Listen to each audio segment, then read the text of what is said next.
السلام علیکم ورحمۃ اللہ تعالی وبرکاتہ۔ ایک اسلامی بھائی نے سوال بھیجا ہے۔ یہ پوچھتے ہیں ذو الحجہ کا چاند دیکھنے کے بعد جو اپنے نام سے قربانی کرے، کیا اس کو ناخن کاٹنا اور بال کاٹنا گناہ ہے؟ جواب ارشاد فرمائیں۔ آئیے جواب عرض کرتے ہیں، آپ ملاحظہ فرمائیں۔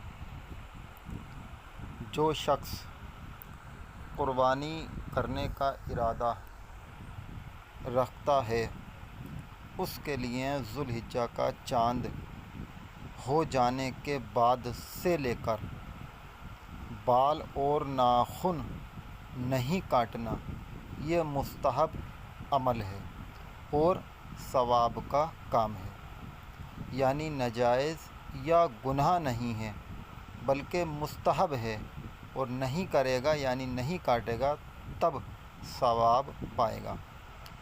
چنانچہ حدیث شریف کے اندر آتا ہے، حضرت ام سلمہ رضی اللہ تعالی عنہا بیان کرتی ہیں، میرے آقا صلی اللہ تعالی علیہ وسلم نے ارشاد فرمایا، جب ماہ ذو الحجہ کا عشرہ شروع ہو جائے، یعنی ذو الحجہ کا چاند دکھ جائے، اور تم میں سے کسی کا قربانی کرنے کا ارادہ ہو، تو اسے چاہیے کہ وہ اپنے بالوں اور ناخنوں میں سے کچھ نہ کاٹے۔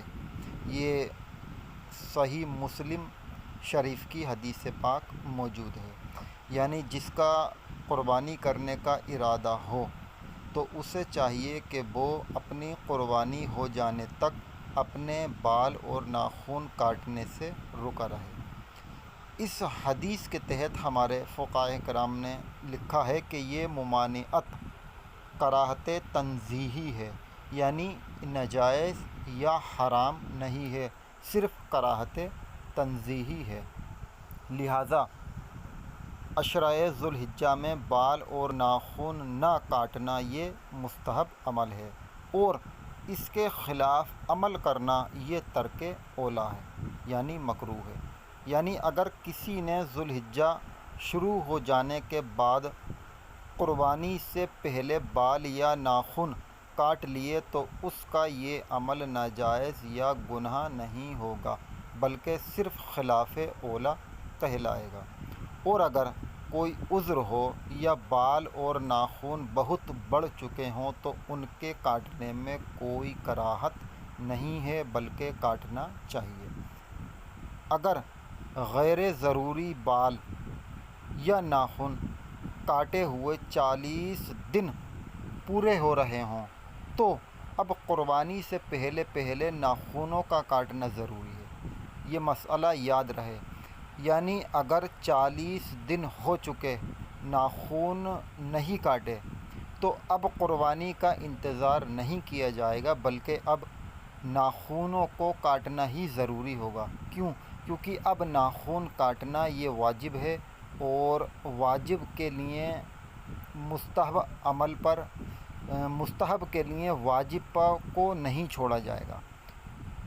ادھر مستحب عمل ہے، یعنی قربانی ہو جانے تک اگر ناخن نہیں کاٹے گا تو وہ عمل مستحب ہے، لیکن اب یہاں پر جب 40 دن پورے ہو گئے تو 40 دن کے بعد کیونکہ اس پر گناہ ہوگا، اس لیے اب مستحب کو ترک کیا جائے گا اور اس پر عمل کیا جائے گا۔